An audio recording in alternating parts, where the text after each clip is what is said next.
लालची बीवी। एक बार की बात है, एक शहर में एक परिवार रहता था जिसमें एक लड़का और उसके माँ बाप थे। वह बहुत अमीर तो नहीं थे, लेकिन उनमें प्यार बहुत था। कुछ दिनों के बाद उस लड़के की शादी हो गई। उसकी शादी सलोनी नाम की लड़की से हुई। वो बहुत लालची थी। वह अपने पति को किटी पार्टी में जाने के लिए बार बार नए कपड़े और गहने लाने को बोलती थी। उसके पति ने उसको समझाया कि अपनी बराबरी वालों से ही दोस्ती करना चाहिए। अगर तुम महीने में 10 बार किटी पार्टी में जाओगी तो तुमको हर बार नए कपड़े और गहने कौन दिलाएगा। लेकिन वह अपने पति से ही झगड़ा करना शुरू कर देती थी और बोलती थी कि अगर मैं नए कपड़े गहने पहन कर नहीं जाऊंगी तो मेरी सहेलियां मेरा मजाक उड़ाएंगी। तुम ज्यादा कमाने की तो सोचते नहीं, बल्कि मुझे ही रोकते रहते हो। इसके बाद वह अपनी सास के पास गई और बोली, माँ जी, आप मुझे अपने गहने दे दीजिए, मुझे किटी पार्टी में पहन कर जाना है।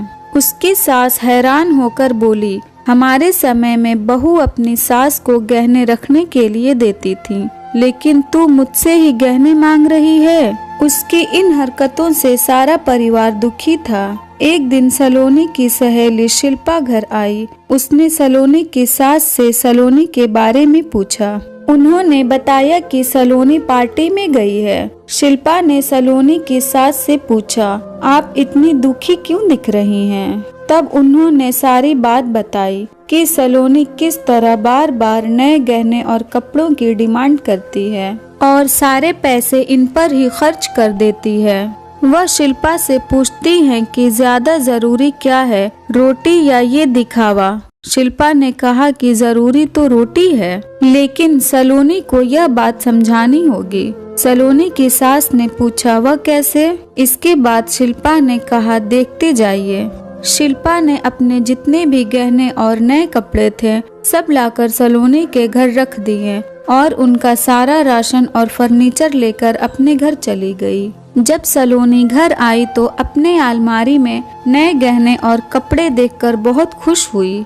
इसके बाद वह अपनी सास से बोली, ये किसके हैं? तो उसकी सास बोली, यह सब तेरे हैं, तुझको अब जितना बदल कर पहनना है पहन ले। सलोनी उनमें से नए कपड़े और गहने पहनकर घर में घूमने लगी। कुछ देर बाद जब वह रसोई में गई तो उसने देखा कि घर का सारा राशन गायब था। राशन के डिब्बों में गहने थे। वह अपनी सास से बोली, यह क्या है? घर का सारा राशन और फर्नीचर कहाँ गया? उसकी सास बोली, वह सब बेचकर ही तेरे लिए नए गहने और कपड़े लेकर आए हैं, अब तू इनको ही बदल बदल कर पहन।